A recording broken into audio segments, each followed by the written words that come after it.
Hey everybody, I'm Matt Burke or Pat Burke. This is Metal Movies and Brewskys live. This is our 51st episode. It's been a crazy week, crazy year. A lot of fun stuff to talk about tonight. I got my Rebel 100. There we go. Kind of hard to see, but some good stuff right here. Got it on sale at Winco. I don't know if you guys have those out in your parts, but yeah, man, I'm getting my winter coat right now. Hail Pope J Dollar. Thanks for stopping by, man. I haven't seen you in a while. Hope you're working on your book, man. Better be working on your book, brother. Yeah. But yeah, every now and then you need that winter coat, you know. And then when the summer comes, you got to shave it, you know. So, but yeah, man, some sad news today. An artist in the community. I didn't know too well, but I did know he was a stand-up guy and he spoke his mind and he kept a level head. I believe his name was it's hard to pronounce, but Zivas, if I'm not mistaken, and he worked on a lot of different projects, did a lot of art for different people. And he was just one of those guys that just really level-headed, and he knew how to like keep a good balance between certain fan groups within the comics crowdfunding community or sphere, however you want to call it. And it, you know, he will be missed, and it's sad, man. It's been a pretty rough year, man, with a lot of people passing that are in this sphere that we're in, and all I gotta say is God bless you guys, and you will be missed. You too, Zevius.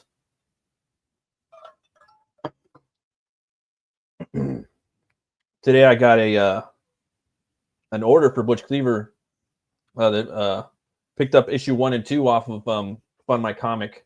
It's an awesome website for those of you that are tuning in right now that do not know about Fund My Comic.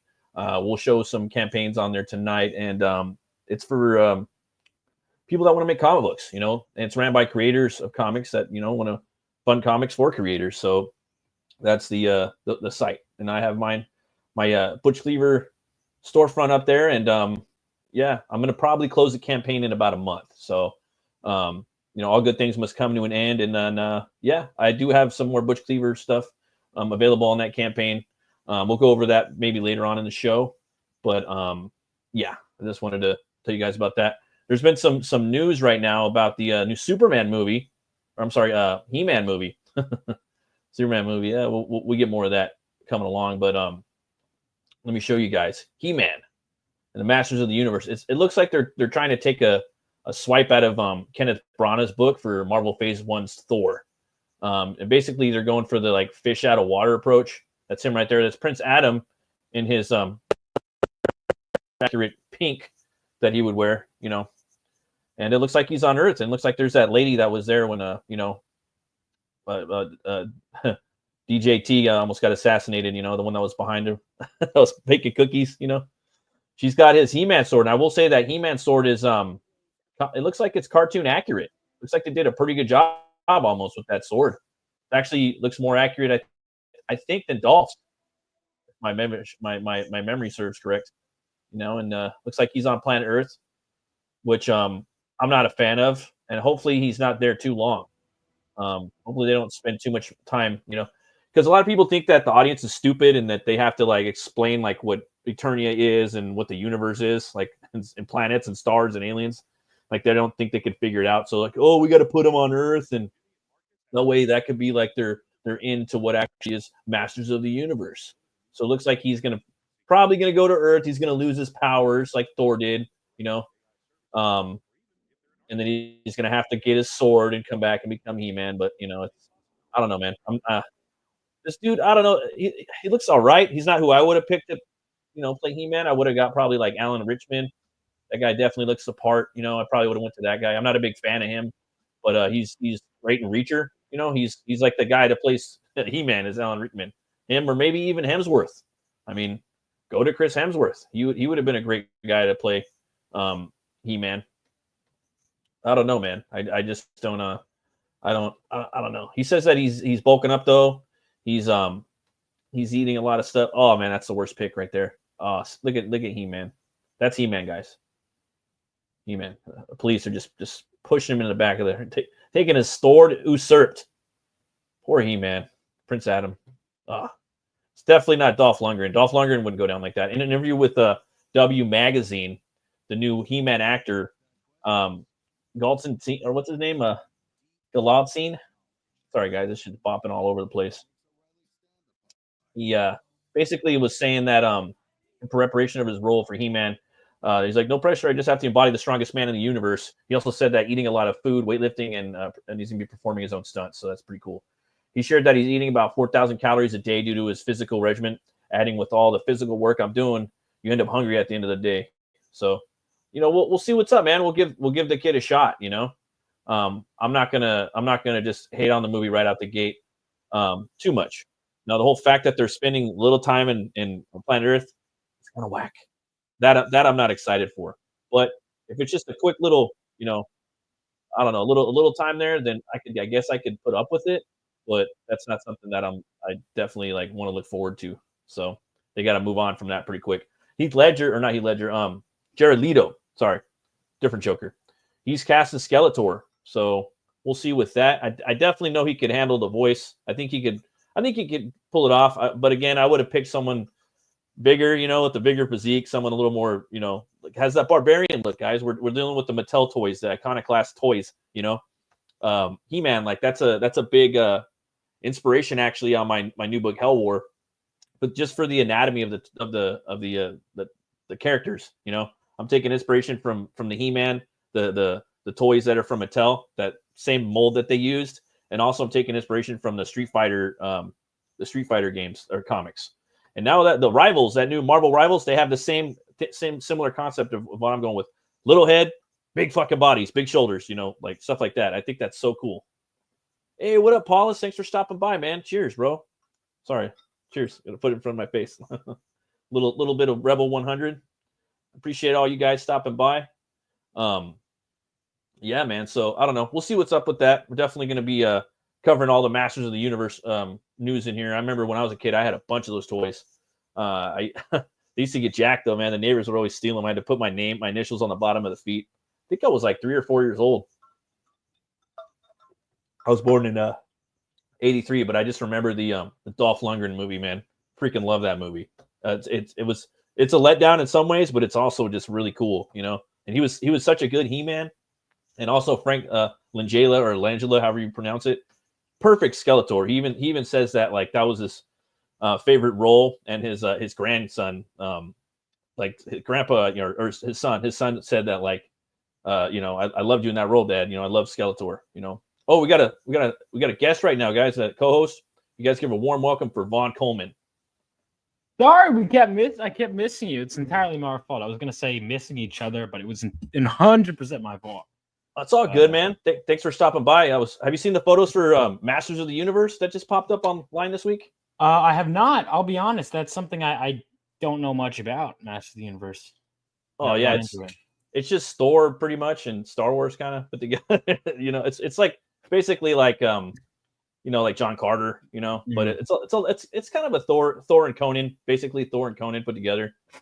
And they made the toys first. It started actually with Conan. What happened was Oliver Stone wrote 10. He wrote 2 movies in the same year. He wrote Scarface, and he wrote Conan the Barbarian. And for some reason, the studio, I think it was Dino De Laurentiis, wasn't happy with it, or he didn't want to be on it anymore. So he wrote 10 movies, and they got all gung ho about it. And so they decided, we got to make some molds. We got to make toys. So they went off and made the Conan mold, and they made the Skeletor mold. Thoth Amon, not Thoth Amon, but Tulsa Doom in the comics or in the lore, the old Conan stories, he has a skull head. He's a lich. He's like probably the first lich, and that's where Skeletor came from. It wasn't but in the movie they ended up using James Earl Jones, and he doesn't have the skull head. So all the He-Man stuff was just it all spawned from the movie Conan the Barbarian with Arnold Schwarzenegger the movie that didn't get made. Eventually Milius came in. They got rid of Oliver Stone's script, and they made the best movie of all time with it. And that was which movie? The Conan the Barbarian. Yeah, I still need to watch that one. I've heard it's great. Dude, it's so good. I didn't know Oliver Stone was. I don't know if I've seen any. I'm not sure if I've seen any of Oliver Stone's movies. I know I need to. Yeah, he's pretty good. Natural Born Killers, Platoon. There's Jay Paulus. Let's see here. I forgot Leto was going to play. Yeah, Jared Leto's playing Skeletor. Let's see here. Yeah, man. Nick of Time. Thanks for stopping by. Hello, it's me, Lunaverse. just made another channel to keep hanging out with you. But my Luniverse account will focus more on business and getting cool. Okay, Oh, all right.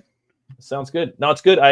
It's not a bad idea to have two channels for multiple reasons. Maybe one channel gets picked up more than another, and you know how the algorithm. I keep putting off doing that. Like I was gonna do a gaming channel, and I keep putting that off. Yeah, I just started doing just a deep dive making of comics channel from like an indie perspective, and I do that now. I drop videos at 6 a.m. every Monday, and this channel is just about comic book promotion, reviews, and Saturday night. So you have two different because that's my algorithm gets throttled. Like I'll do video game content because my content is all over the place. The algorithm doesn't know what to do. Yeah, same here, man. I got metal, movies, and Brewskys. It's like, where you going, man? So now I got now I have the metal cartoonist. So that's just strictly about comic book making, and motivation.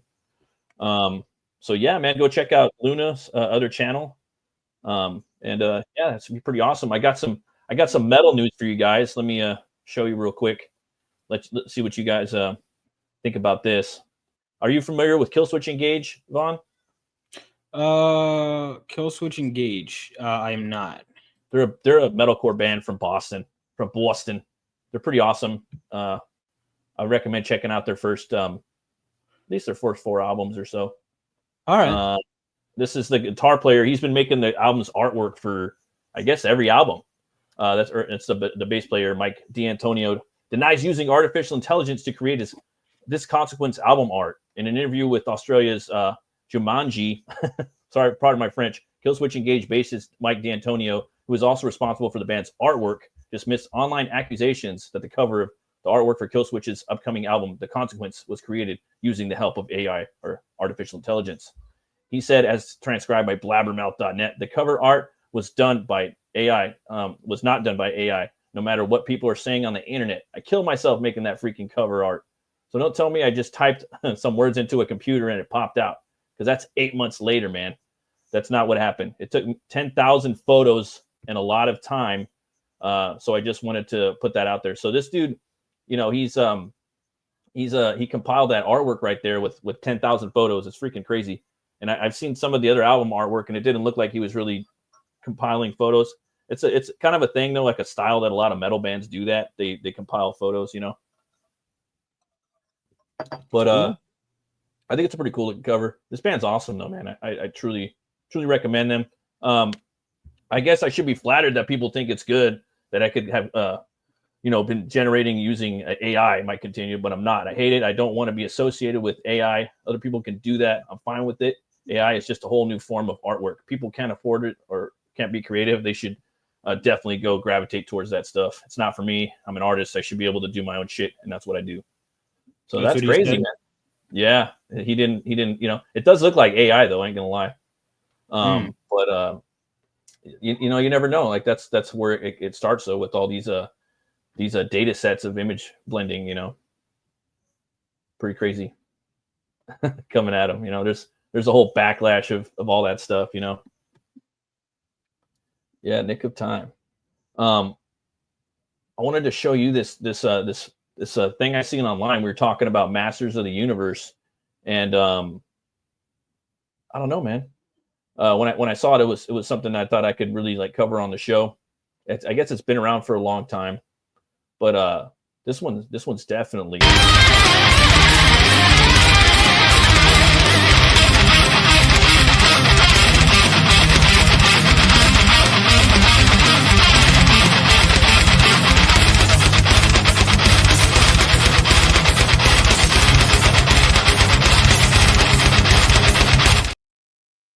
The Phantom Star Killer. So I guess this was I think I remember seeing this.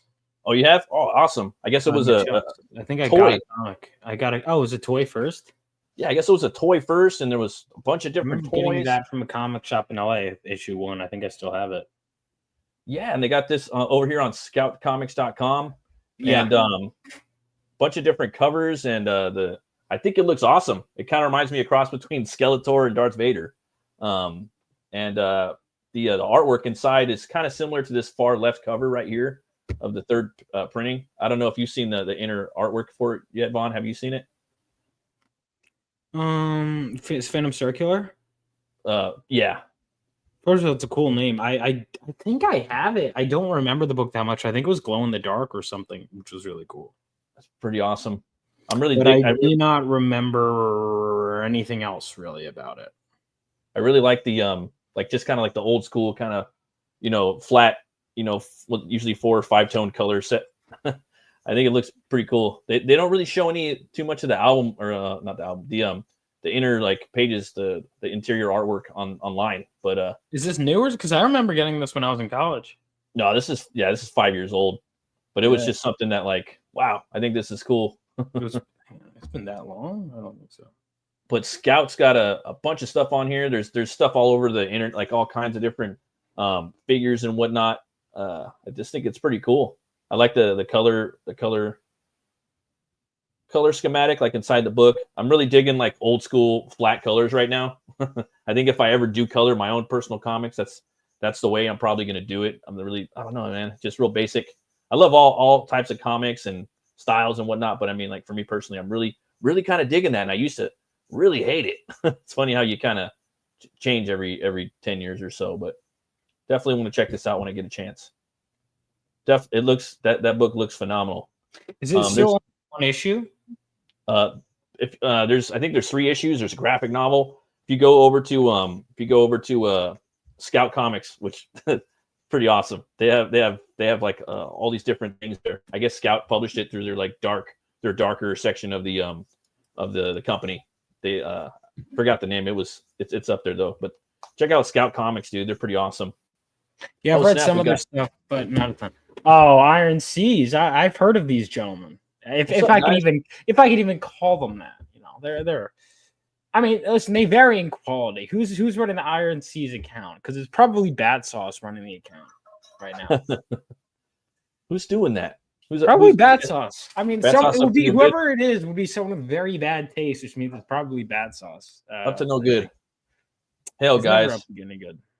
If it's Christian, if it's Bat, thank you guys. I appreciate you guys, and hail to Iron Seas, and thanks for picking up the book, Kahuna. I appreciate it. You're ultimate. But yeah, that Phantom Star Killer, man. I think it looks phenomenal. Definitely got to check it out, man. Another book I think that looks phenomenal is your book, Phenomenova, and it's on issue number 2 on Fund My Comic right now. Fund My Comic, Kickstarter, and Indiegogo. So it's everywhere right now, and looks like you're doing pretty good over here on Fund My Comic. And Fund My Comic is right here. Great. Yeah, man, that's good too, because that means it's all you. That means people love your book and they love what you're doing. Yeah, because it's harder to raise money on there. You really have to have an audience to be raising it on there. They don't have that because they're so new. They're still in the. Yeah, I would actually argue Kickstarter is the same thing, because I launched on Kickstarter and I've been I haven't been focusing on, I guess, as hardcore, but I was promoting it more than the others for like when it was live, and like 4 backers in like almost 30 days. And so granted, if I had launched in there, it would have been funded, but I was like, I'll plop it on there if there's any, because it was only $500 goal. And it's like, I guess there's just like not a lot of interest in that platform, Indiegogo. Indiegogo or Kickstarter? Indiegogo. Kickstarter, I'm doing right on. Kickstarter, I'm doing 585. It slowed down. The last 2 days, I've only gotten 2 backers the last 2 days, but first 2 days, I got 19. See, that's a lie. The only Bad Sauce would type that. You know why I know that? Because AC Pritchard was sided with me over Bad Sauce. So thanks, man. That's a lie. You're awesome too. Well, yeah, I don't know, man. I think it just depends on the campaign and like a lot of random bullshit. There is one thing for sure though. If like you have, like a pretty lady on the cover, like showing her parts, then you're probably gonna do good on Kickstarter. I don't know if you talked to Kreisgau at all, but he put up one of his books on Zoop, and he made $5,000. He didn't even really market it at all. It was an omnibus though. I'm gonna change what I'm gonna do is I'm gonna change my thing to there's a trading card everyone gets with a hot chick on it. Yeah, I am going to change that after a week for my background to that. But for now, I'm sticking with this one. Yeah, my wife, she's like, why don't you, do some lady stuff? They might, dudes like that. I'm just like, it's got to be organic with the character. I'm not, you know what I mean? Like, she's got to be. I don't know. I It's just have weird. a lot of Bad Girl book ideas, actually. I have a couple that Yeah. my first book technically was kind of like that. It was which you could find for free on Global Comics. My Oh, first nice. published work. Yeah, a lot of people are up on there right now. I've been thinking about getting in there eventually someday. It's worth Thank it. you, Yeah. Tank. I've in the last, I think I created my Global Comics account like maybe 2 months ago. I've made I mean it's not a ton, but I've made like, because you can sell PDFs on there and also link off to your website. I don't know if I've gotten any website sales from it. I'm not sure. Yeah. Possibly, but I know for a fact that I've gotten PDF sales.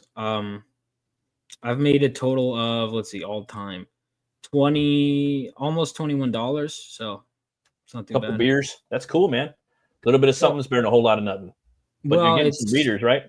Yeah, I'm getting readers. But it also, you can read the first 10 pages of Phenomenova issue 1, and then if you like it, you can get it. I will say also, if you want to guarantee, if you didn't get a first printing of Phenomenova, the best way to get it is go to my website and you could buy issue 1 on there. That way you're Nice. guaranteed first printing, because we've already sold, I'm pretty sure, because I have copies here to sell at conventions and I don't feel like shipping them back to Arkansas just to ship them out.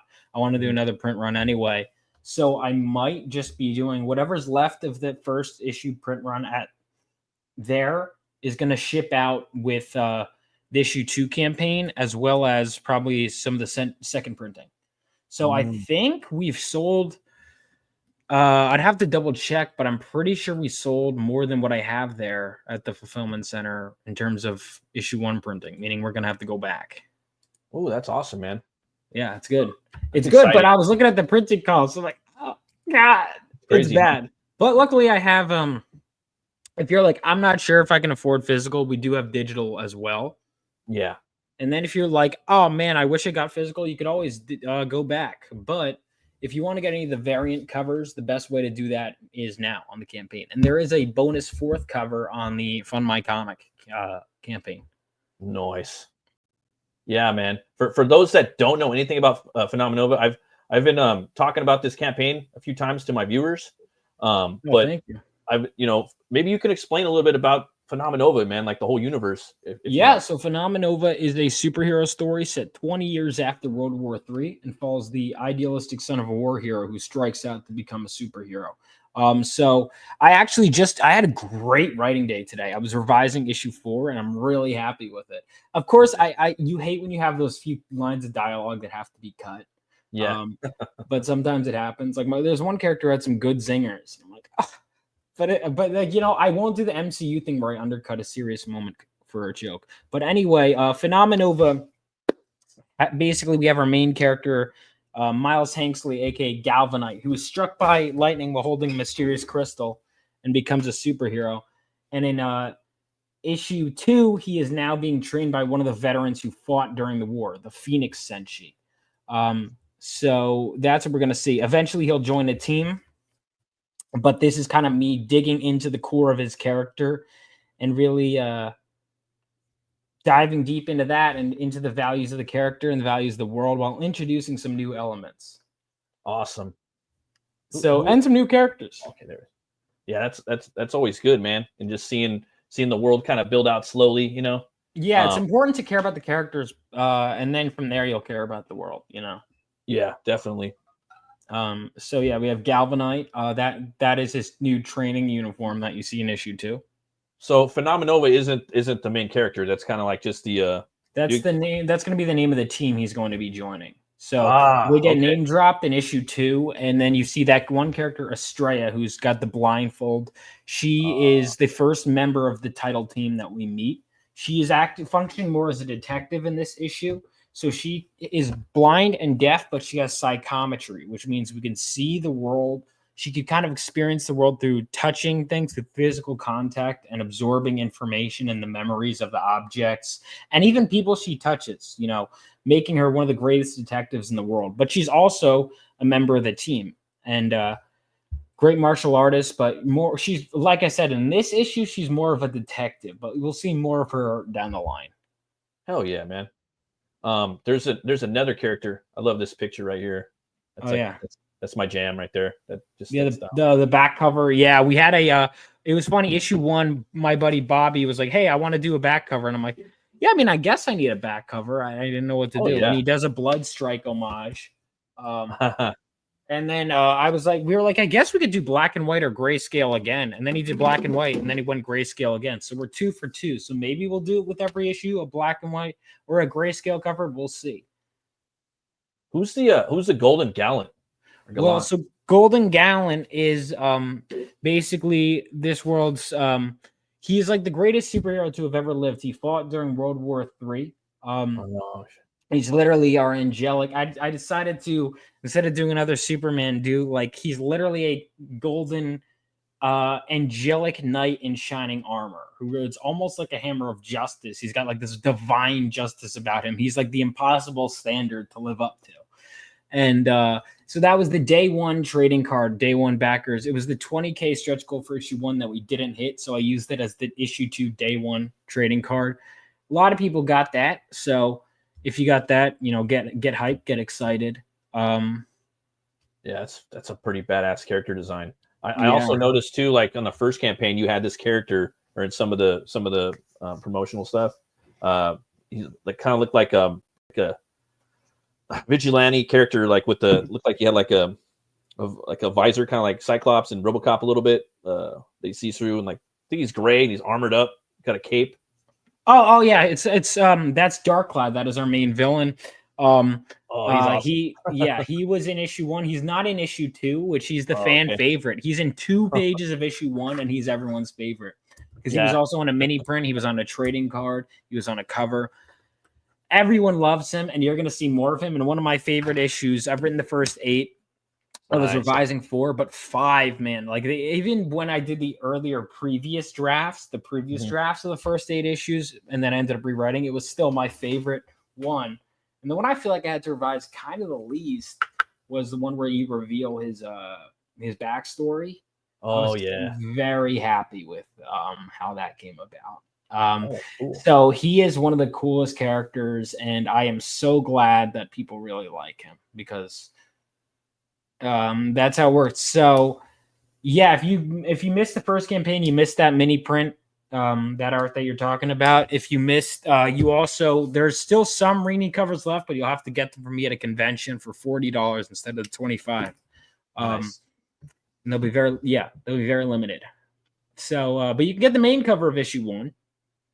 That's cool, man. My Brian Price guy was saying, he comes on here, he's usually the co-host, comes on most of the time, the show. He was saying that yeah, man, like he really loved the book, and it's great. Like, you know, you're a new creator, and most new creators they struggle with it. And that your book was really good, man.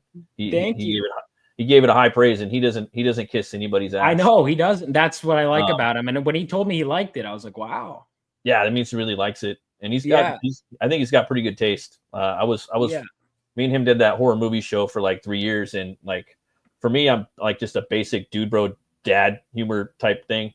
And he was like putting me on to like a lot of the old like horror movies from like the Italians and from also Asia, Spanish horror films, just the old school deep cut shit that a lot of people don't know about. So dude's got like a pretty interesting taste, and he's the same way with his comics too, man. The guy has a vast knowledge of the comics that a lot of people don't even know about. Yeah. So I really respect his, and he's a phenomenal writer on top of all that. Yeah, obviously. I gotta read Six Gun. I have it, and I'm sure it's gonna be something really special. That's the thing. Yeah, it's a tearjerker, man. It's weird though, man. And I'm not saying that because like a lot of stuff, once you get older and you start having kids, like things hit you a little differently. Like, what the fuck? Like normally I like stuff didn't. I wasn't. Someone told me that as a dad that this one really got through to them. My comic.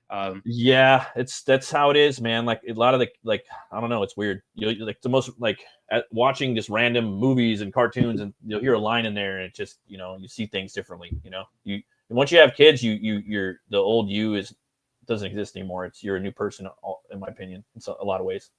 I love the art in here though, man. It kind of reminds me of Roquefort. I was with you on launch day. We were kicking it on your stream for this, and you had your artist on there, and I was telling him, yeah, his art's awesome. Really digging this material.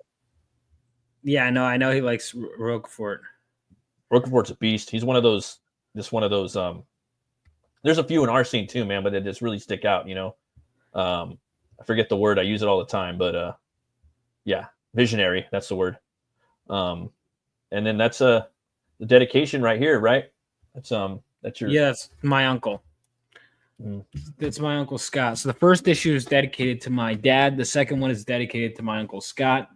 I was like, I couldn't base character of my Scott. I just couldn't fit him in for the first issue without breaking up the pacing or kind of muddying it up a bit.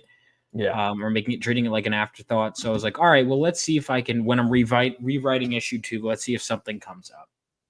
Because initially, when my earlier draft, the whole thing with the dad and basing it on my dad didn't come up until the second issue in a critical moment. But it came up earlier when I decided that it was actually more important to the story, and it reshaped and ultimately made the first issue like 10 times better by adding that in. And so now, when I put the idea off to the side and I was like, let's see if there's a way to incorporate the uncle character. And then like, as I was writing, like a spot opened up and I was like, this is perfect. And then I wrote it. And there it came. Organically, right? Mm-hmm. That's good, man. Yeah, I can't wait to pick up these books. I haven't yet, but I am going to pick them up. And you had an art contest not too long ago, huh? Well, I did I did. I finished it up. The pieces were amazing. Maybe I should put them on the campaign. But man, by the way, the book is fully printer ready. It should be sending off the printer next month. I just need to raise money to print the damn thing is what I'm doing. Nice. So you don't have to worry about a long wait time or anything like that. It's ready to go, man. Ready to go. The only thing I'm waiting for now is I'm coloring the issue 3 cover because like with issue 1, issue 2 is going to end with a teaser of the next issue. So I want the first to see the issue 3 cover to be issue 2 backers, right? Yeah. So just like how the first people to see the issue 2 cover were issue 1 backers. So that's exactly what I did. Like, because before I started coming into crowdfunding, I did 3 Butch Cleaver floppies, and I had like set it up to where the end of every issue you'd see a cliffhanger, and then you'd have issue 2 on the back inner back cover. Oh shit, what's going to come next? So I'm really into the monthly format. I love the episodic soap of it. But it got kind of hard for me. But I love that, man. Like that's what Pete's doing over at Alterna with this King Cryptid. He's doing like 4 or 5 issues a year, like a season. But he's real big on that like episodic, like long format storytelling. You know what I mean? I am too. Like who ultimately, Pizza Medi over at Alterna. Yeah, I have King Cryptid that I've been meaning to read. Maybe I'll do some indie reading tonight. Yeah, I did that today. I got caught up. I was like, fuck yeah, I did a Absolute Batman review. I read Shadow Punk. That was a book I was trying to get around to, and then I filmed another video from another channel, and then did this show. So it was just like nonstop all day. I trying to do more reviews. I got a lot of indie books I backed back when I had more disposable income. It's like a big pile though. I'm just trying to like get through them, but it's so much fun, man. And then the comic book store, there's not too many books that I really, really want. I'm more into indie and old school stuff. And yeah, I'm almost done. I finished all of New Mutants recently, like the whole, including the last annual, which is basically they literally call them X-Force in the New Mutants Annual 7. But I'm like, I guess they had a deadline, so they weren't going to launch X-Force in an annual. So I guess they still called them New Mutants, but it's like not even a New Mutant story. Although to be fair, like by the end of it's even evident in the series that New Mutants is just not even New Mutants anymore by the end. But the day there was that whole Rob Liefeld controversy was the day I read the New Mutants 98 for the first time. And I was like, it was and they won me over because I was like, this is going to be stupid. And I was like, oh, maybe I'll actually read X-Force at some point. I'm going to take a break from the X-Men, I think, for a while after Claremont's run and finish up like New Teen Titans and stuff like that. Oh, yeah. It's good to have a palate cleanser. You know what I mean? I'm almost done with Claremont's run. I have to read the X Factor story where they send Cable into the future. The baby into the future, like, because I know that. And then I have to read the Mirror Island saga, and then finally, like the X-Men number 1 through 3, like that classic cover. That's what I'm going to end off on, and then that's it. That's awesome, man. I remember. Did you watch the new cartoon X-Men '97? Were you a fan of that? Loved it. Yeah, I thought it was awesome. I mean, Phenomenal. there was little critiques about it, but they in that show they made him look so badass, man. Like the characters, with the Wolverine and what he did with Gambit, and just can't wait to see the next one. Cyclops, dude. How about we talk about what they did with Cyclops? That was, yeah, X-Men to me. Are you excited for the X-Men. new? Or to me, my X-Men. On. Are you excited for the new X-Men movies? No, because they're being made by. Well, although the X-Men '97 was made by Disney. True. Yeah, it's like flip of a coin. You know what I mean? Who do you think would be a good Cyclops now? Actor-wise, I mean, what I would want, I never do fan casting because I'd honestly don't care if it's a celebrity or not. In fact, I almost prefer that it's an unknown, to be honest with you. Yeah, I do too, because basically it makes that character more realistic to me in my mind, because I'm always seeing them as a different character. But some people were suggesting Patrick Schwarzenegger, and I was like, wow, he does look like Scott Summers. He would be cool. Yeah, it depends. I want someone without an ego to do it. Yeah, definitely. I wish James Marsden. I thought he was going to be in Deadpool and Wolverine. He wasn't. I was hoping James Marsden would get a redemption because I like him. There's this actor, because like back in the day, there's this dude named John C. McGinley. I always thought he would have been a perfect Cyclops. He usually plays like an FBI lead or something like that. He does a lot of funky, like cartoony roles. He was in Office Space. I don't know if you ever saw that. Yeah, I've seen Office Space. He was one of the Bobs, the one that was like kind of cut in the mustache, and he was in Point Break. He's in a lot of shows, but it's like you could see Cyclops in him. He just had that militant, like leader, like vibe about him. I have my kind of version of Cyclops. He's mixed with kind of characters, but I guess he kind of functions as my Cyclops, the field leader of the team that gets introduced in issue 3. And my last 2 revisions, my issue 3 revisions and my issue 4 revisions, I really did some of my best writing for that character. I almost feel like people's favorite characters in Phenomenova are going to change with every issue. Oh yeah, and sometimes they're going to be characters that you didn't plan for or necessarily want. I knew people were going to like Dark Cloud, but I don't know if I expected him to be everyone's favorite. I knew people would like him. Yeah. Like for me, I go for character design more than anything. I'm weird like that. Most people don't do that, but for me, I'm like, that character looks badass. Like I want, because I'm an artist, I seen that character in the Gallivant. I'm just like, dude, those guys are sick. What's up with them? Like, what are they gonna do? What's their power? The Golden Gallant, and then the other dude you're talking about. Dark Cloud. Yeah. Well, the Crusader Corps, because my main character doesn't have like a super cool design in the first issue, but that's the point. Like he's in a t-shirt, whatever, on the cover because he's living up to the cool people, But I got within day 1, everyone was requesting a Crusader Corps prequel for Phenomenova, which is basically my heroes that fought during World War III. So Golden Gallant and all them. And so I would love to. I just got to raise. Let's see how much money. You guys show me the love on Phenomenova, and maybe you'll get the prequel. But when I do the prequel, I want to go all out. This is World War III with superheroes. And the amount of history I'd have to, because I have the history of the world planned out. It's almost I'm doing reverse Phenomenova. Yeah. Where I started with the kid who gets struck by lightning, and I'm building the larger thing. Like with the World War III stuff, there's so much world history and all of that, and also, but obviously, got to deliver on the goods, like the action and whatever. Yeah, definitely. No, I like the Galvanite. I think he's a cool. It kind of reminds me of like Kick-Ass and Spider-Man. Yeah. That was what I was going for. And I like to see them grow as characters. You know what I mean? Yeah, eventually he'll get like a full costume, but he hasn't. Like in issue 2, he has his training uniform, kind of like how the New Mutants had that. Like Daredevil. Yeah. Or like Daredevil. Yeah, that was another influence. Actually, I think that was even on the reference sheet I gave my artist. Is the Man Without Fear Daredevil outfit. Ramita. I love Ramita's art, Junior. A lot of people hate on. Oh, I love his Daredevil. Love it. A lot of artists like Ramita, JR, and then a lot of people that don't draw. Seems like they don't like it, but a lot of people do in general. Yeah. You gotta, let's see, right now you're at 159 backers. Let's see if we can get another backer tonight, guys. Let's get to 160. All right. Yeah, let's see if we can do that. That'd be cool. You got the digital tier for 5 bones. both catch up and the new one for 10 bones. You got the Phenomenal with 2 with the $10 shipping right there. Yeah. Physical copy. That's a great deal. You pick the cover you want. So it's a 24-page book. Like I said, it's fully done. You pick the cover you guys want. All the variants are all limited edition. Nice. So meaning they're like basically for the campaign. So whatever is left, because you have to print a little extra just in case, and then to make comps and whatever. And whatever's left over is what I'll sell at cons for they'll be $20. So basically, and even then they might sell out fast. Like there was one cover that I had ended up with a bunch of extra copies with, more than I expected.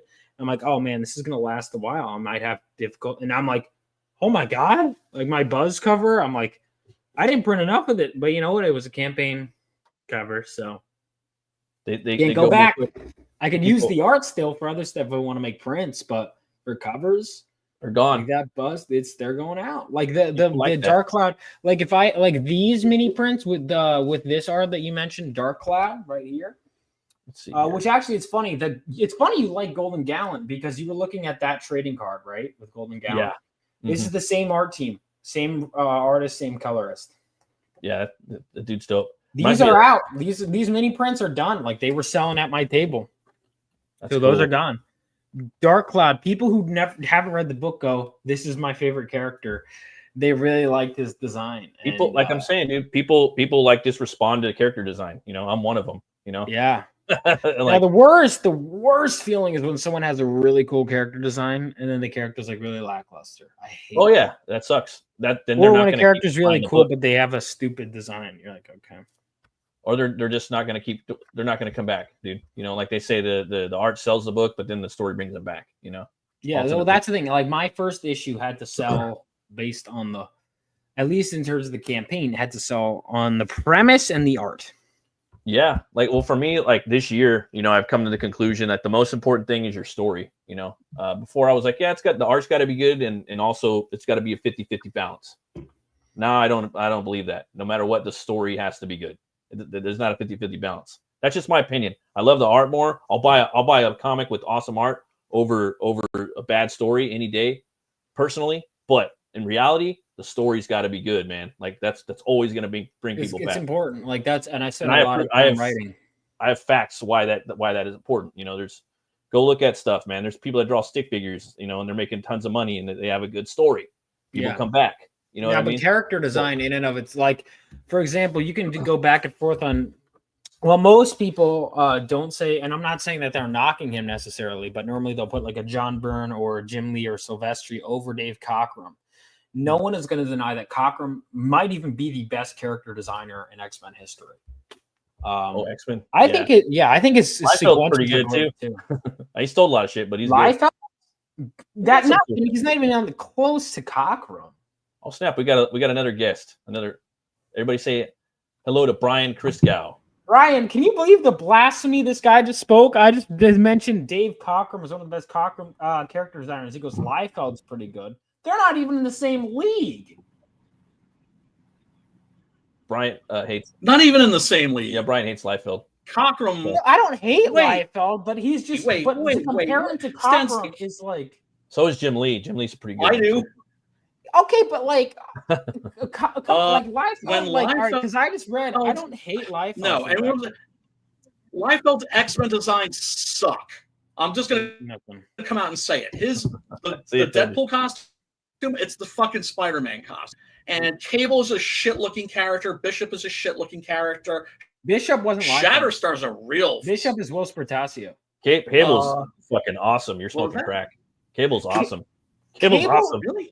Cable is nowhere near Nightcrawler or Colossus. Hopefully, he's better. Shit. No, it's his X.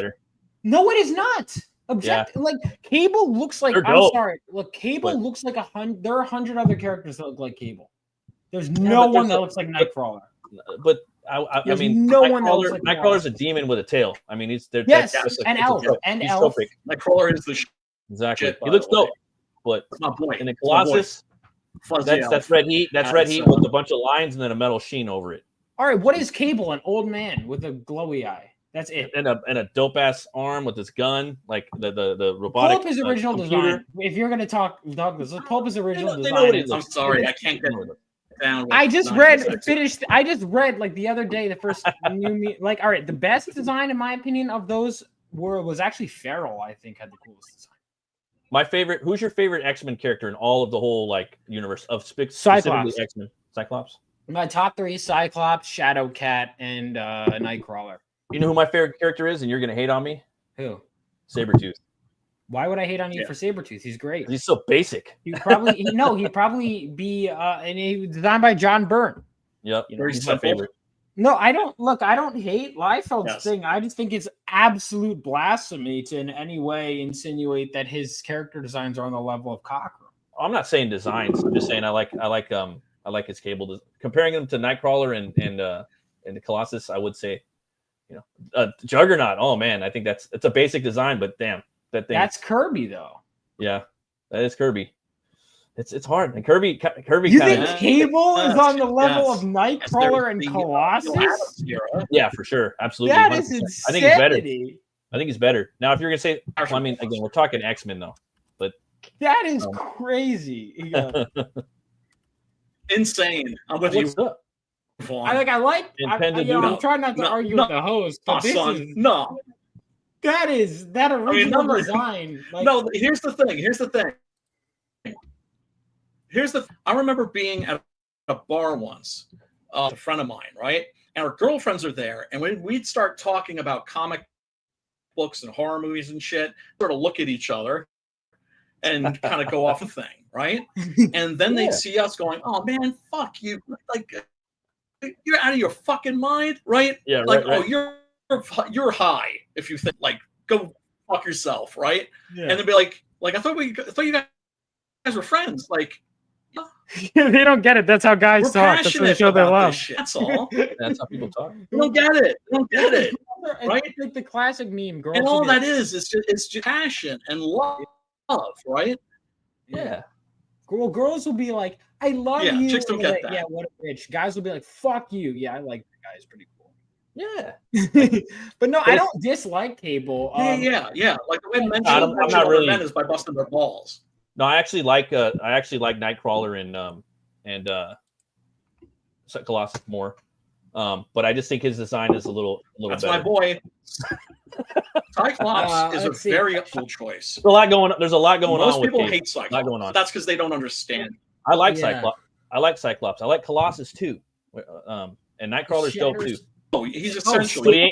But he ain't Hellboy. That original Storm design is on. Those original. That's the thing. That original Nightcrawler, Storm, and Colossus designs. Those three are those original designs are still the best designs of those characters to this day. You can't say that about a Cable because didn't Rob Liefeld even redesign Cable's costume? I'm talking about like the first, basically like the first kind of Cable. You know, like that's what I'm talking about. It's not that good of a design. I'm looking at it now. No. Like I mean, it depends on the. It depends. I love the pads. All the pouches, man. All the fucking pouches. What are? Oh, I love it. What's in all those fucking pouches? I'm going to share my. What is it with him and those fucking pouches, man? It's a comic. It's all aesthetic. It's a it's a comic. So is Giant Size X-Men #1. It's a better. Yeah, it's just aesthetic, dude. It looks cool. Yeah, it's an okay aesthetic. I think Cable is fine. Yeah, it's cool. I didn't like the way he looked in the movie. I thought that arm was whack. Yeah. Like if I made the movie, like his arm would be huge. I'd make that metal arm fucking massive. You know what I mean? Like it's gonna be that big in the comics, though. I make him. I like. He looks cool. He's big. He's got to look big, dude. He's got to look like when Jim Lee's drawing him when he looks huge. Like Jim Lee. When Jim Lee draws Punisher, he draws Punisher right. Nice and big. Bermuda Jr. draws him good too. Okay, hold on. All right, I'm gonna put you. I need you to defend. All right, this is the original design I'm pulling up. There is no way this design right here. Hold on. This is literally his first panel, basically. Now, Matt, did I not tell you that this young buck knows his fucking X-Men? I just finished like all of New Mutants recently. This is fresh on my mind. That is better than Nightcrawler? Come on. Yeah, that shit's pretty dope. I ain't gonna lie. Oh god, it's dog shit. The fuck Yeah. This he looks like a Ghostbuster, but like, Yeah, it looks pretty cool, dude. I'm sorry, it's dog shit. He just looks like a badass. It looks like he's gonna I think fuck dog everybody shit. up. But no, What Hans, are they, that was like, a very this you controversial think is- opinion. Totally. He just looks cool. Looks like Clint Eastwood, bro. I'm sorry. He looks badass. but the That's what- costume, I'm saying that's his an face is fine, but his improvement. costume is And like, the costume's part of it. It's the design of the character. You know? yeah, his costume sucks. I think it looks cool. I think it looks badass. It's full machismo That's fine. 80s action star. See how much better RT Bears is? Yeah, that's pretty cool. And I didn't really like Cable either, like growing up too much. I And kind it's of still dog shit. still liked it. I don't like that one. I that don't one's hate cool. Cable, for the record. I just finished. Yeah. Cable actually grew on me a little bit. By Yeah, the some end, of I'm the like, stuff- okay. Because here's why I was initially annoyed by Cable, is because I'm reading New Mutants for 80 something issues, 86 issues. This motherfucker shows up and he goes, I'm the main character now. Fuck you, you Yeah. just got here. You It's just got here. Liefeld era, you know? But to be fair, the New Mutants was basically dead by that point. Like, we lost Liefeld era was Magic. such shit. Yeah. We lost Magic. I do think Liefeld's stuff took a bit, but I'm interested in X-Force now. Like, I like Liefeld's stuff. I like his ideas. I do. Yeah. I like sometimes when he draws, like, some of it I'm not crazy about, but others I same am. here. Yeah, definitely. Shatterstar, I like his name more. His design, I Have think, you is read okay. Excalibur yet? Yeah, I've read 30 something issues. Vaughn, I've read off Claremont's run. okay. I've read, I think, And let me X check. Factor, of course. X Factor. I'm almost done The with that original Simonsons on that one. Yeah, I'm finished Louise's stuff. I was madder than a fucker too. I was madder than a motherfucker. Man, and when they brought back Winnie Gray, there was a mass exodus. That and I was one of them too. I was just like, really, go Souls. I think I'm at. Yeah, I was I big think I'm time. not 64. By the way, am I Sorry. stuttering or is my video? Yeah, relatively smooth? your internet's. Yeah. So this is the last issue I read of Excalibur, right here. Damn. Nice. So I finished Claremont's run on Excalibur. Kitty Pryde. How many names does Kitty Pryde have? How many? I'm shit. I'm all cotton mouth. How many names? Right? Because she was Sprite. Then Sprite, she was Shadowcat. Wasn't Ariel. There she was between Ariel those was two? in between those two. It was Sprite, Ariel, and then God, Shadowcat has stuck. Shadowcat's good, but the first two were dog shit names. Sprite and, which is why everyone still calls her Shit. Kitty Pryde, is because the first two names are just not good. Sprite. But Exactly. And also, I'm gonna be real. This Shadowcat design, and I say this with no nostalgic connection to it, this is the best Shadowcat design right here. Best one. The Excalibur. Yeah, Actually, it it is. was before Excalibur. Yeah. That is actually a That JRJR design. series. Yeah. But this isn't JRJR, I think, design. But yeah, I love it. She got the name Shadowcat. in Always that liked his miniseries. stuff. Always. Who, Yeah. JRJR? Mhm. Yep. He did some good. Yeah. Yeah, when like Um, Wolverine and I went to. So my reading order list, because I finished New Mutants, my next order of action is I have to finish the Excalibur storyline where they send the baby into the future. That's my next order of business, which I think Claremont. Yeah. I think I'm done with the Simonson stuff, which is kind of sad. Dude, oh man. That now Archangel, that's a good fucking design. It's a great design. Archangel, Apocalypse. Oh my god. Although Apocalypse it's was actually amazing. Apocalypse was not designed by Walt. Yeah. He was designed by Butch Guice. Which guys did he did a cover for Graham Nolan not too long ago, I think. Yeah, Butch Guice. He did. Yeah, he's cool. Damn, man. I'm like, No, I don't think he did. Did he do a cover for him? I know he did interiors for Giant Size Two-Fisted Manly Tales, but I don't think he did. I think that's maybe a story in there. I thought, Yeah, he did a story. I don't know if he did a cover. I know Michael Golden did a cover. yeah. Michael Golden's. I want to get Michael to do a cover for me. I just have to figure out the right project. oh, Well, you hear all this talking about X-Men. that's right, You guys dude. like that? Come back, Phenomenova, guys. All right. Yeah. I got the link in the chat. You guys go check it out. Okay. For real. I really enjoyed the first issue. Thank you. Yeah, I'm gonna read Six Guns soon. I've been so I revised issue 4 today. I had one of those like one of the best writing days. I just like 2:00. Like I come back from the gym and I'm not like my mind. Everything else is. I'm trying to get better at throwing everything out, especially when you have campaigns running and you're constantly refreshing. But I'm like, nope, it's all gone. We're gonna revise. I stopped writing something else to finish revising issue 4, which I technically don't need to do, but I was like, I want to do it. And now I get to do it back. By the way, guys, I also want to say, in addition to Phenomenova, if you go to my website, you could check out and go to the coming soon. You could also find we have about a month left for submissions for writers and artists. You guys can submit pieces for my horror anthology book. It's short stories, and you could also do art pieces. You could do poems too, but it's not comic books. So, but I decided to do I have like a brutal anti-hero in Phenomenova in that world, and I'm not going to be introducing that character for a while. And I was like, well, I should do something in my universe. And I thought, oh my God, what if I have it from the perspective of criminals that are like, we're going to get killed? And then I write a horror story from that perspective. So that was fun. Oh, that's cool. So I was having fun with that. And I was like, oh my God, like imagine that would actually be terrifying. It's like, I don't know. I like that stuff with occasionally when they'll do like Batman from the perspective of thugs and stuff.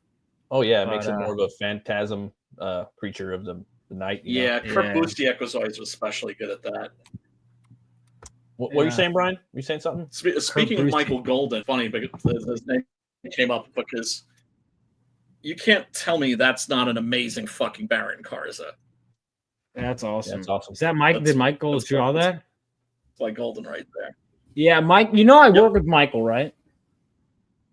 Yeah. Yeah, he's great. Great dude. At the New York Comic Con, really nice dude. He laughed when I told him that he was a legend. Oh yeah, Michael's very, a great guy. Very humble dude. Gotta keep it humble, man. That's how you. Yeah. Always, man.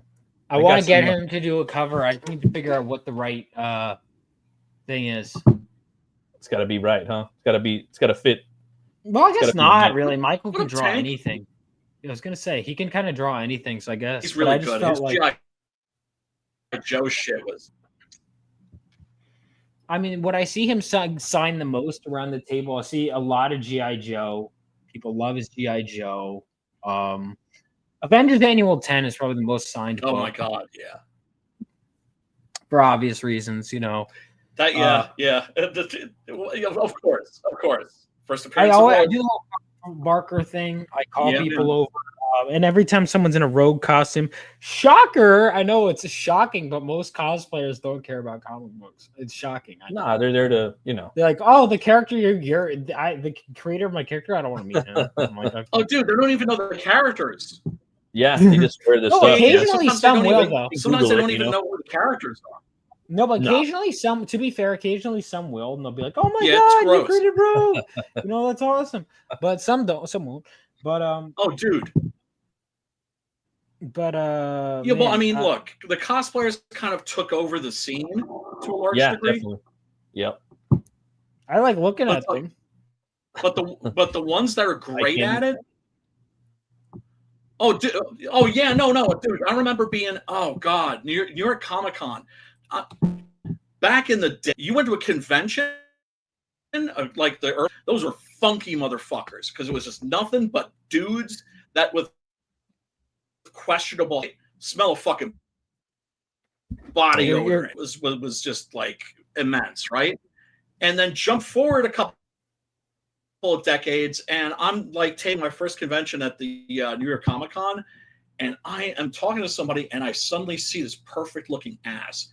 Bare ass, right past me, and I was just like, what in the actual fuck?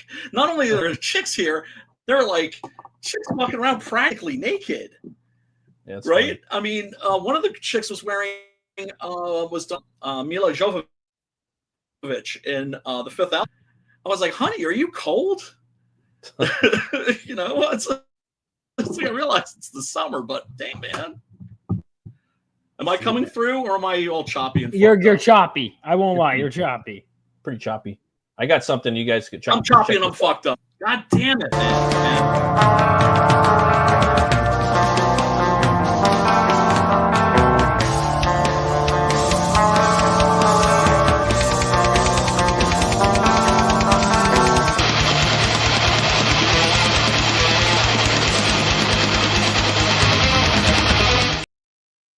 The Hibagon. The Hibagon is a Japanese version of North America's Sasquatch, said to live on high mountain Hiba in Hiroshima prefecture. Not much is known about the Hibagon, but some say that it is a quiet beast that is said to run from 4 armed residents that hunt them. That's random. Like all human or hominids, they have a unique stench that is said to smell like decomposing flesh. So this is Japan's Bigfoot or Sasquatch. You ever heard of the Hibagon? Oh yeah, there's like so many. I might have, because I was doing I didn't finish it, but there was a cryptids tier list, and they like everyone has their own Bigfoot. Reddish. And you know what? I'm gonna say it. They're all inferior to ours. Our Bigfoot's the coolest. I'm biased, but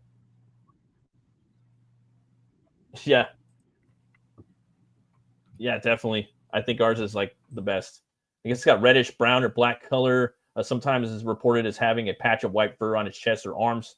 It is said to be a foul-smelling creature with a face covered in bristles, a snub-nosed and glaring intelligent eyes. The face is sometimes said to be long and somewhat protruding, rather than flat, like a human's. And the head is often reported as proportionately large and shaped somewhat like an inverted triangle.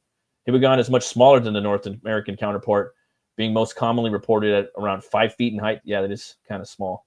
And estimated as weighing as little as 180 pounds. In much respects, the Hibagon is more ape-like than the Sasquatch. Yeah, I would say so, man. Sasquatch is usually like 10 feet tall, sometimes 8 feet tall. But it doesn't look, I don't know, there's some pretty cool sightings, little things on it right here on CryptoWiki you guys could check out. I do got some, let's see here.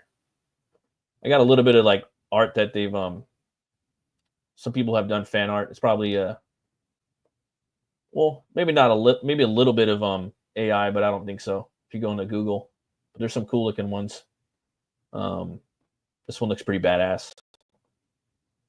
Looks like something kind of Ben Temple Smithy, something he would do, like the face. That's the one from the thumbnail. There was one that had that like kind of like a uni mask. Yeah, it's all good, Brian. Maybe if you want to try to come back, maybe just use your avatar, or if you whatever you want, man. I know you guys are having a lot of storms up there on the East Coast. Yeah, I thought when I was going to get the mail, I was like, oh my god.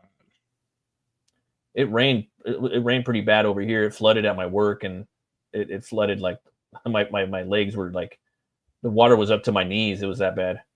I had to call the authorities to get it unplugged over there. Oh, here's another one right here. Hibagon, Bigfoot. So many different forms of Sasquatch, man. I find it interesting. I keep finding more and more. Seems like there's just tons and tons of it. Yeah, man. I got a little bit of death metal right now. I'm probably going to run to the bathroom and get another drink real quick. This is a band. Oh, yeah, again. Sorry. It's all right, Brian. If you want to come back, you're always welcome. Just chilling. Hey, how you doing? Lovely Sherry. How you doing? Thanks for stopping by. What's going on? We appreciate it. This band is from Birmingham, same town as Black Sabbath. We were talking about Black Sabbath a lot this month. They had a ballet over there in Birmingham. They're playing their very last show with a ton of other metal acts. So that's going to be cool if you guys are into Black Sabbath. I don't know if you got your tickets, but that's their final show with the original lineup.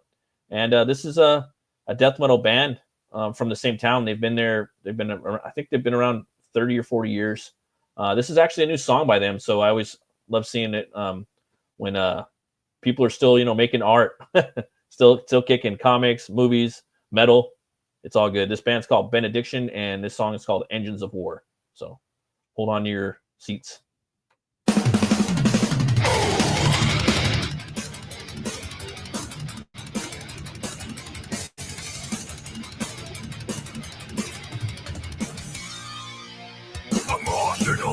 funds. Vindictive fiction, all assets utilized in gross acts of attrition. Disrupt the conscious beyond enemy lines. Lay the lessons of the past to rest on dead men's spines. Real tormented, and used to fall.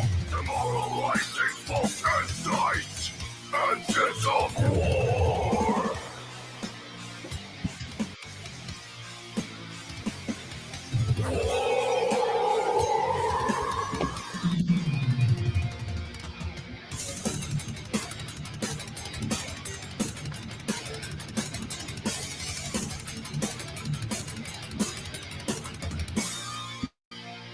Blazing open conflict, Armageddon's night. From common man to corpses, there's no sacrificial rights. Innocence to suffer, bastards of greed. Master is possession, so Faustian indeed. Real tormented, and used to fall. Demoralizing false Old school death metal. engines of war.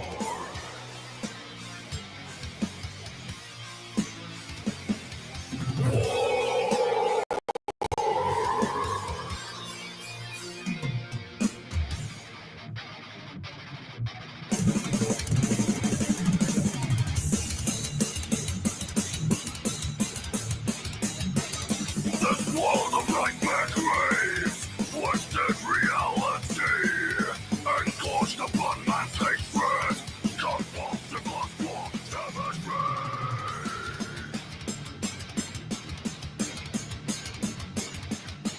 Bloodshed forevermore, never when engines of war.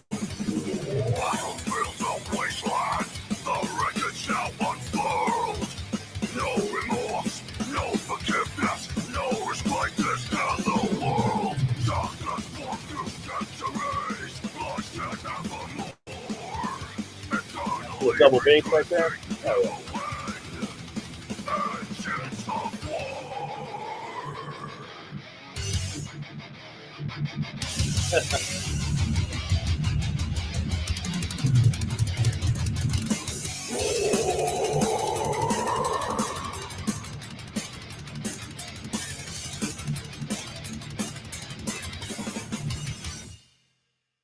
Yeah, pretty straightforward.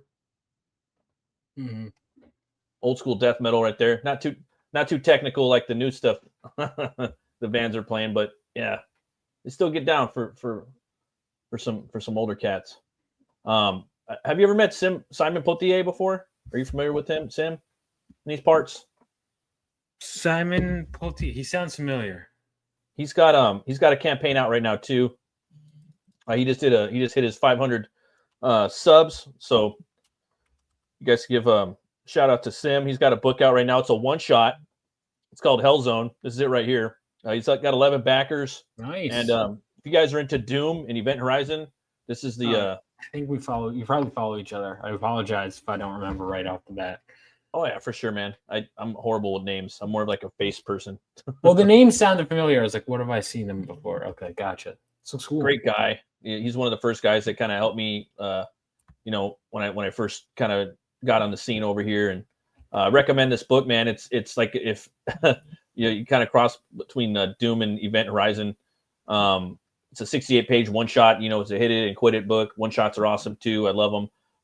Action-packed sci-fi horror one shot from an original idea by Sim and Aaron Calamari, developed, written, and illustrated and colored by Sim. A mysterious ship, a distress signal, a savage team, demons. Welcome to Hell Zone. Followed the adventures of Hannah, a highly trained combat medic. It's pretty cool, medic. I like that. Member of a salvage team who can kick ass as well as save lives. Join her as she faces a ship infested by bloody fiends and demons with the help of Orin, a priest monk, plus a living hell gun. So she's got a gun that's a living hell gun right there. It's pretty awesome. You got the priest with her, and I can't wait to check this out. There's a variant cover with pencils by Preston Azevedo and colored by Sim. Sim did the colors on that. And And then you can also check out Sim's signed 22-page preview ash can of Blood Hunt 2. If you guys never checked out Blood Hunt 2, one of my favorite comic books that I've ever crowdfunded. Excellent action, over the top. So if you're into a Blade and Underworld, you'll fucking love Blood Hunt. And yeah, bunch of stretch goals. If you guys want, come check it out. Bunch of tiers on here, very, very affordable. You get the book for $21 plus shipping for the amount of pages. It's a pretty good deal, I think, guys. Sim always over delivers, and he always delivers. So let me put the link in the chat. That's good. That's important.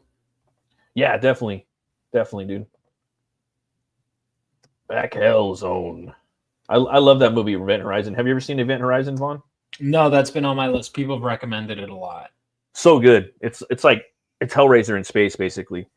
It's got Sam Neill, Lawrence Fishburne. It's a straight up gothic science fiction horror film done well by Paul W.S. Anderson when he was doing really good movies at the time. I mean, he was more relevant at the time. He did like Event Horizon, Alien versus Predator, the first one, the first Resident Evil, Soldier with Kurt Russell. That's my favorite film by him. All right. And then I have a little game right here. It's just a guessing game we do. All right. I got an easy one. I picked an easy one. So let's see if you can figure out what it is, and whoever's here in the chat, if you guys want to guess, and yeah, we'll see if you guys can do it. I'm gonna try it right now. Black Metal Decode.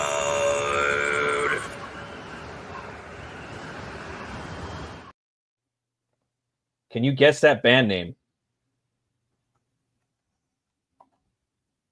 Black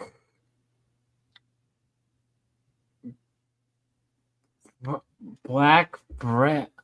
This is it's like almost legible, but It's pretty. Yeah, they made it pretty legible. Black Braid. Yep, that's it. You got it, man. It's a Native American black metal band. They're actually pretty good. Yeah, Black Braid. They're pretty talented. You'll notice my metal knowledge is limited. Oh, dude, yeah, no, I ain't a metal. I don't metal shame, dude. I listen to all styles of music and all styles of metal. Do I like everything? No, but I listen to everything. Especially like say, it's good to have palate cleansers. You know what I mean? You can't just be full bore on everything all the time. You're always going to revolt back to the stuff you like. Like say X-Men, you're reading X-Men all the time. Or you want to read something different. You know what I mean? Yeah. Always, or you're eating the same food all the time. You're eating In-N-Out or Mexican. You want to switch to Chinese sometime. Part of why it was easy with X-Men is when they would change up stories. Oh yeah. And so it'd be like even towards the end of Claremont Journey, because people were like, "Oh, it falls off. It gets weird." I kind of like the wacky stuff towards the end. Like there was like a 20 issue period where the X-Men were split up all over the world, and even still, they're still getting back from that. I kind of enjoyed that.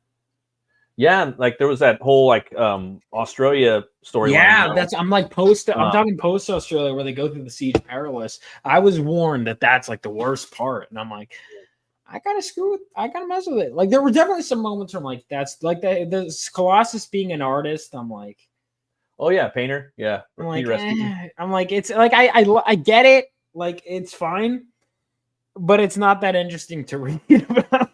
No, I'm like, really. Good for him. It's just something he's doing in the background, kind of. I'm like, if it was kind of like, yeah, he's walking through the mansion anyway. But it was like, there's only so much I cared about that. But I was like, yeah. Did you pick up the Wolverine run that came out last summer by Claremont, where he was in Australia? Oh yeah, both. Did you read both of them?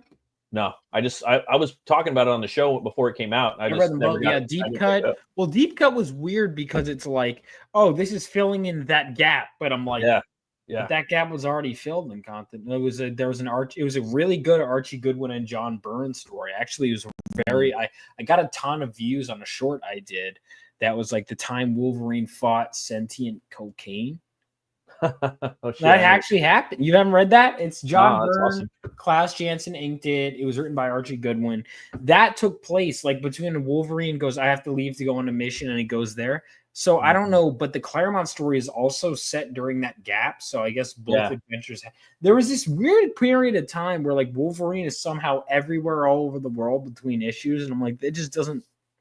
It just Like probably Marvel Comics Presents really, in Canada, and then he's in China, and then he's in Madripoor, and then he's in Japan, in his regular series, and then he's back in the US, and I'm like, how is he in all these places?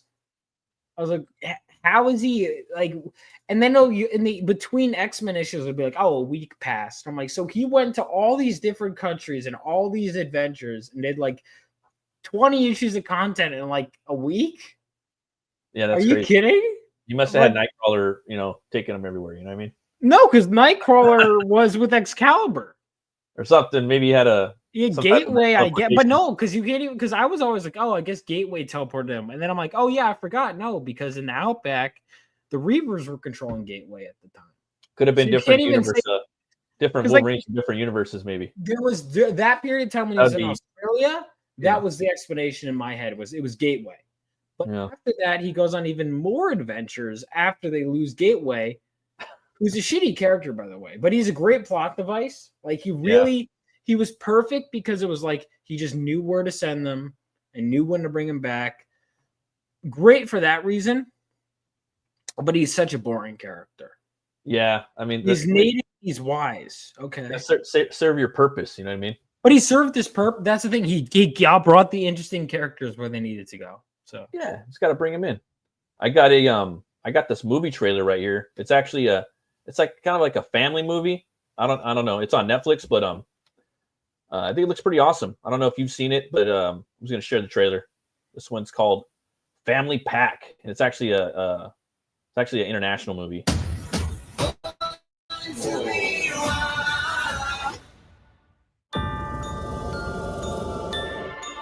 Mais on joue à quoi exactement?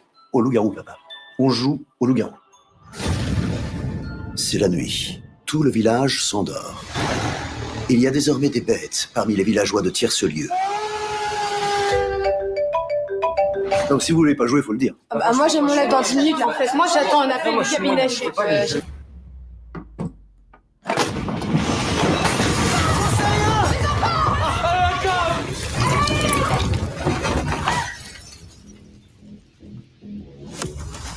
Ça ressemblait déjà à ça tout à l'heure?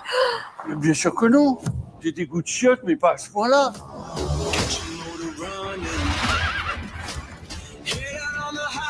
Un village médiéval. De l'exécution. Merci pour les fringues. On est dans le jeu là, c'est juste évident. On va tous crever en 1497.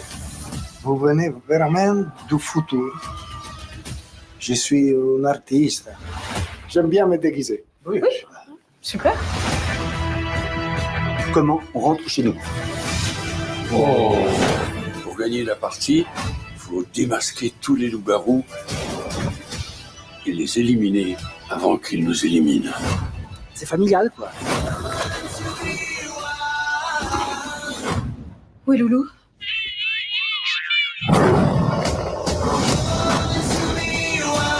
Allons-y. Et demain, on rentre à la maison. Promis. Les bêtes arrivent. Courage, bonhomme. Faut pas retirer la flèche. Ah, ok.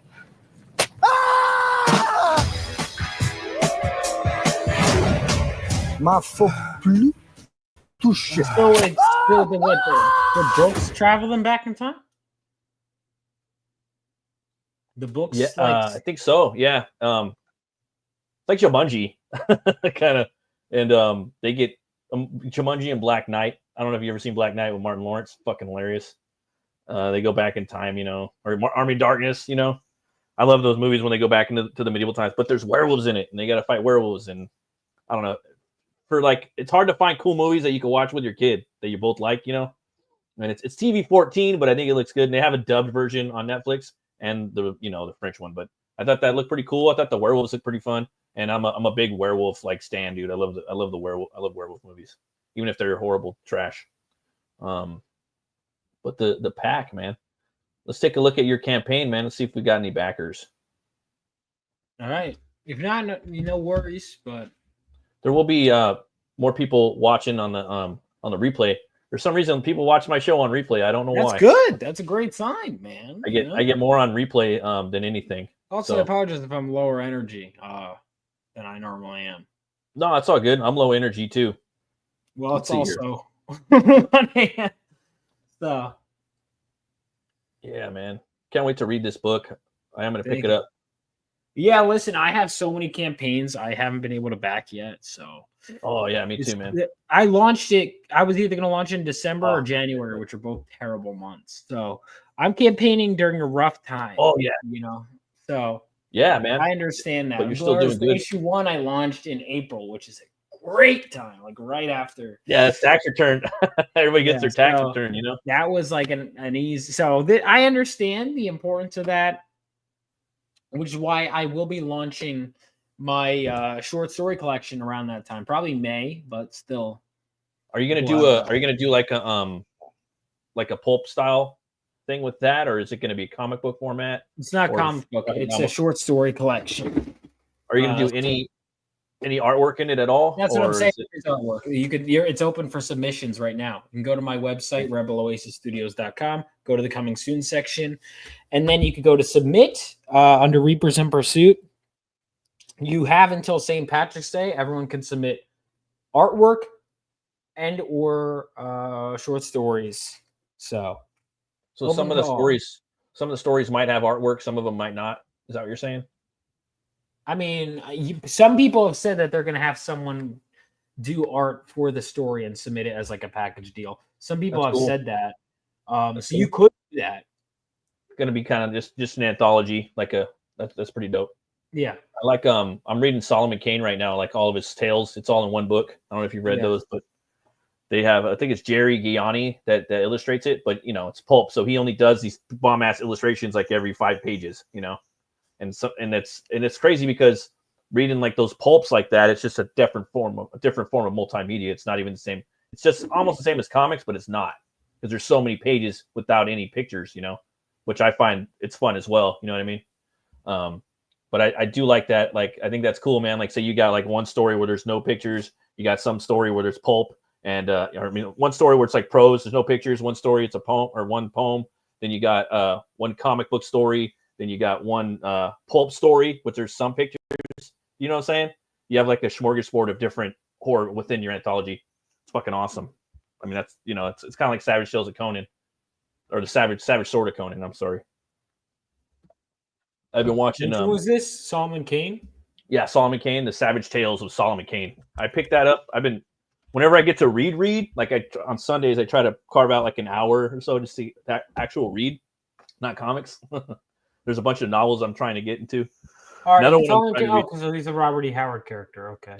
Yeah, Solomon and Kane. There's also Kane. I'm trying to read. What did you say if it was again? The title of it? Yeah. Oh, it's the Savage Tales of Solomon Kane.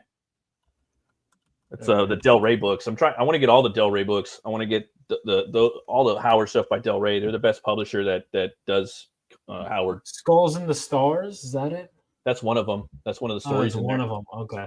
Yeah, and then there's also by I forgot the guy's last name, but it's a common last name. But he's the creator of a character called Kane, and the first book is Bloodstone. I want to pick that up. I haven't read that yet either.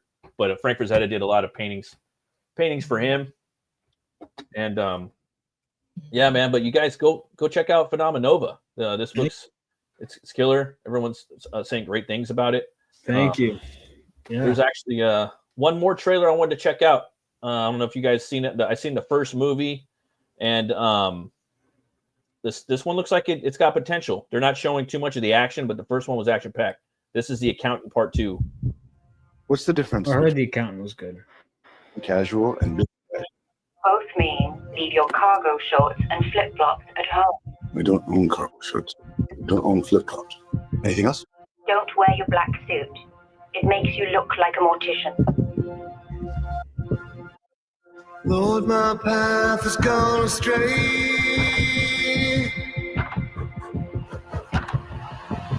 I'm just trying to find my way.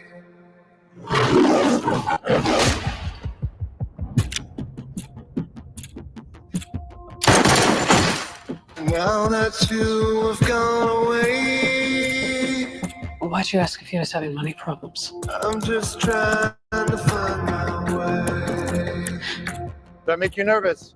You're an escaped convict, trained by mob accountants. Your clients are drug cartels, money launderers.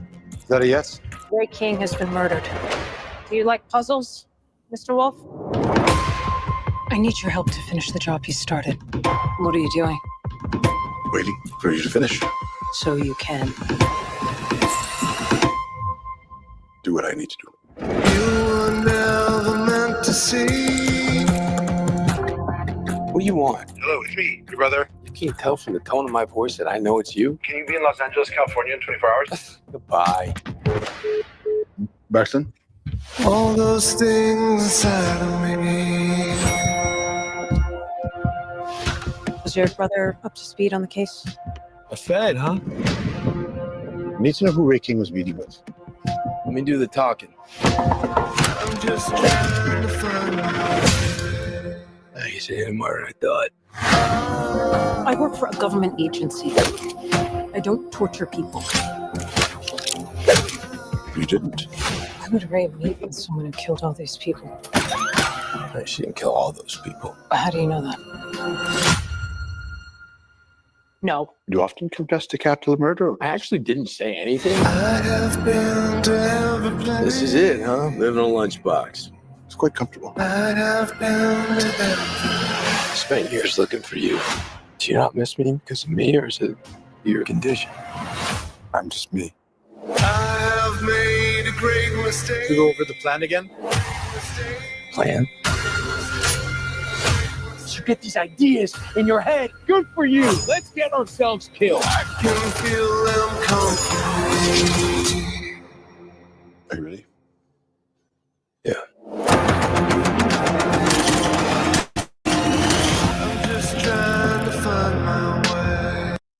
Yeah, I like the first movie, man. I highly recommend it. He's got like autism, and he's just fucking badass, like killer. You know what I mean? And just the cool ways that he takes people out in there. Very creative. You know, he pulls out his belt a lot and puts it back. You know, just yeah, I can't wait to see this one. And then you find out, you know, it's Batman and the Punisher, basically, dude. You know what I mean? If you want to look at it. Yeah, I think I saw something like that. Like, oh, they're in there. Oh, hello. What's going on? How you doing? What the hell is this? I backed your cover for Chris Gow's book for Six Gun. Hell yeah, man! I love Dillard's cover. They got you. Yeah, they got me. They got my Twitter account 3 weeks ago, man. My new one's at @bat_Merc. Just in case you didn't know that, Dillard. Yeah, because I was like messaging. I was like, oh, I have to reschedule something, and then it was like, all right, I guess I'll just get to it eventually. And Brian was like, hey, he got his account. I'm like, oh. Yeah, man, it sucked. I lost like 1,700 followers and a bunch of friends, and it's horrible. But that sucks. Oh well, you got to start over, man. That's life, you know. You just got to grind it out. Good seeing you, Dillard. Thanks for stopping by, brother. Yeah, I haven't talked to him in a while. He had a barbecue like 2 years ago. That was a blast, man. Oh yeah, I was gonna be on because I'm a regular on Rogues, and I've been going on like every show, and everyone has a Friday show. So I've been like, I was like, it was a late start that day, so I barely got to talk to Dylan. But I was like, oh man, hi, bye. So that was the last interaction we had. Oh yeah, like passing ships in the night. yeah, exactly. I forget what show I went on. Was it Friday nights? It might have been Friday night. They're a great show too. Yeah, those guys are awesome. I went on there feels like a year ago with Mad Ruth and Mad Ruth, love Mad Ruth, and Jason Sandberg. No more Chris Faction, but I do love Chris Faction. Oh yeah, he was a nice guy too. He kind of just stepped away for a bit. I think I saw the tweet. Yeah, sometimes you got to do that, man. You know, step away from things, come back. You know, hopefully he comes back. I know a lot of people that left, like the whole crowdfunding scene. That made really. I know people that did too. That they were like, "I'm just done," and I get it. I totally get it. And just know that you guys can always come back. If I don't know, none of you are watching, but if you ever do, always know you can come back. And everyone that knew me, come back. There's a lot of really good comic creators out there that wrote some really cool comics, and get your asses back and keep making them if you can. I know it's hard. What I want to do, probably not on my next 2 campaigns, but probably in the 3rd campaign out from now, I want to just make like like a bunch of books, man, like tons and tons of books, and like printing wise, hopefully. And I'm gonna do all black and white. Printing is such a I'm gonna try to get the prices. Oh my god! I'm gonna try to do black and white, the cheapest, best like printing I could do with this black and white art, and just to give like I want to like just have them everywhere. You know what I mean? Just explosion all over at a really it's kind of a hard thing to do, but that's the goal. That's what I wish I did in the beginning, but it's all good. You got any so the next plans for your next book, you're gonna do the horror anthology? Yeah, in between Phenomenova issues 2 and 3. Issue 3, he'll start hopefully he won't be able to start until June, but the more money I make now, the more I can guarantee that we could start in June or have covers ready in June. What's your website? You said it's on your website? What's on my website? To submit some Yeah. Go to it's right here, Rebel Oasis Studios. You can read it here. You can join my mailing list too while you're there, but go to the Coming Soon tab on my website, rebeloasisstudios.com.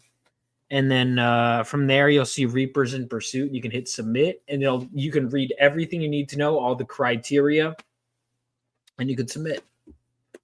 I'd love to see you submit. I like even what you have in the background. Yeah. I mean, I'm sure, especially for an artist, it'll probably be easy, That's my one of my characters. That's the Hellbinger. Thanks, man. My character Hellwar, he turns into that when he doesn't metal. That being he doesn't work with metal, slay with metal, or play music with metal. It's an inner beast that has to keep locked up within.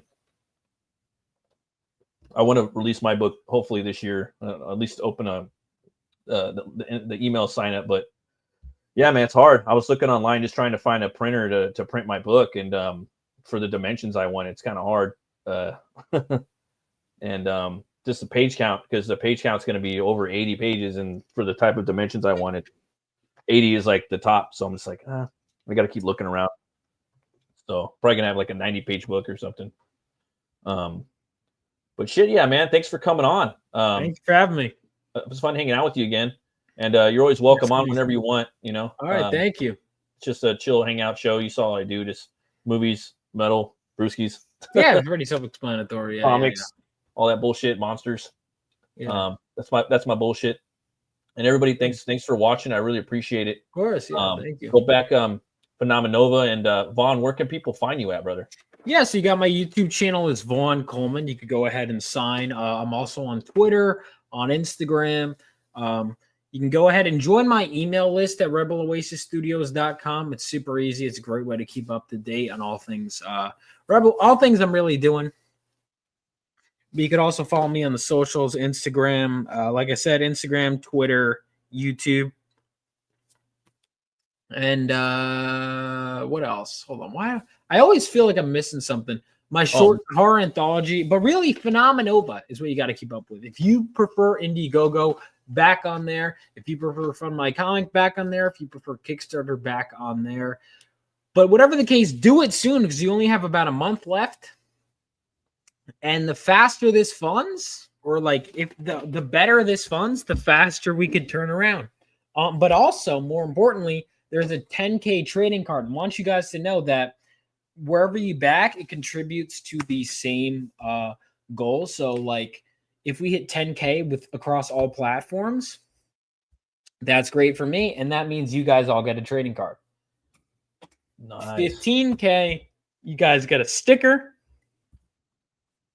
And then 20K, basically, that's me going, all right, we have enough. We can at least start getting some work done on issue 3. Like I can at least say we have enough to at least like get a campaign going by June. So hopefully. So those are our goals. So everything is going back in the company. And like I said, the book is fully lettered. And now we also even have the fan art pages done. We have the credits page done. All we need now is just the issue 3 cover and then the issue 3 preview, which goes to show, yeah, we have character designs for issue 3. Issue 3 is written. I was writing issue 4 today. As long as we can keep funding, I can keep going faster and faster and faster and put out more books. But that all obviously depends on the support. And the support I've had so far has been amazing. Sorry, I'm either quiet or I ramble. No, I'm the same way, man. I'm a talker. And I'm a talker, and then I'm yeah, you know. Yeah, me too. Thanks again for coming by, and thanks everybody for watching. And everyone, I finally got on. I'm sorry I kept missing you. No, it's all good. That's how it goes. It's life in the comic book world, man. And yeah, everyone that's gonna watch it on the replay, thank you. I appreciate you. You guys are the ones that are keeping me afloat. And always remember to be bold, be brave, and roll the bones to know your role. I'll see you guys next time. Bye-bye. See you guys.